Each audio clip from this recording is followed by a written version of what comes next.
اعوذ باللہ من الشیطان الرجیم بسم اللہ الرحمن الرحیم اللہم صلی علی محمد وعلی آل محمد کما صلیت علی ابراہیم وعلی آل ابراہیم انک حمید مجید اللہم بارک علی محمد وعلی آل محمد کما بارکت علی ابراہیم وعلی آل ابراہیم انک حمید مجید رب اشرح لی صدری ویسر لی امری واحلل عقدۃ من لسانی یفقہوا قولی۔ السلام علیکم ورحمۃ اللہ وبرکاتہ۔ امید کرتی ہوں انشاءاللہ العزیز آپ سب خیریت سے ہوں گے۔ الحمدللہ میں بھی خیریت سے ہوں۔ آج جمعۃ المبارک ہے تو جمعۃ المبارک کے حوالے سے ہی بات کروں گی۔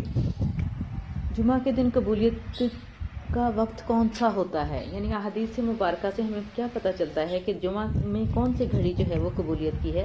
حضرت ابو ہریرہ رضی اللہ عنہ نے فرمایا کہ رسول اللہ صلی اللہ علیہ وآلہ وسلم نے جمعہ کے ذکر میں ایک دفعہ فرمایا، اس دن یعنی جمعہ کے دن میں ایک گھڑی ایسی آتی ہے جس میں اگر کوئی مسلمان بندہ کھڑا نماز پڑھ رہا ہو اور کوئی چیز اللہ پاک سے مانگے تو اللہ پاک اسے وہ چیز ضرور دیتا ہے۔ ہاتھ کے اشارے سے آپ صلی اللہ علیہ وآلہ وسلم نے بتلایا کہ وہ ساتھ بہت تھوڑی سی ہے۔ بخاری نے روایت کیا ہے اس کو، مسلم نے بھی اسے روایت کیا ہے۔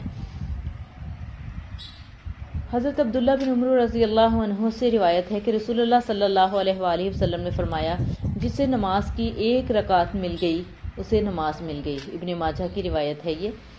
نبی کریم صلی اللہ علیہ وآلہ وسلم پر جمعہ کے دن کثرت سے درود پاک پڑھنے کی دلیل یہ ہے کہ رسول اللہ صلی اللہ علیہ وآلہ وسلم نے فرمایا، جمعہ کے دن مجھ پر کثرت سے درود بھیجو، جو مجھ پر ایک بار درود بھیجے گا اللہ تعالیٰ اس پر 10 بار رحمتیں نازل کریں گے۔ رسول اللہ صلی اللہ علیہ وآلہ وسلم جمعہ کے دن فجر کی نماز میں کیا کرتے تھے، یعنی کون سی سورہ کی قرات کرتے تھے۔ حضرت ابو ہریرہ رضی اللہ عنہ سے روایت ہے کہ رسول اللہ صلی اللہ علیہ وآلہ وسلم جمعہ کے دن فجر کی نماز میں الف لام میم السجدہ یعنی سورہ سجدہ اور هل أتى على الإنسان حين من الدهر سورہ دہر پڑھا کرتے تھے۔ بخاری اور مسلم نے روایت کیا ہے اس کو۔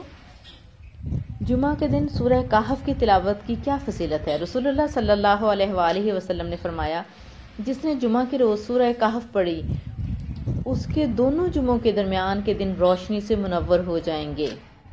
سبحان اللہ۔ جمعۃ المبارک کو سورہ کہف ضرور پڑھنی چاہیے۔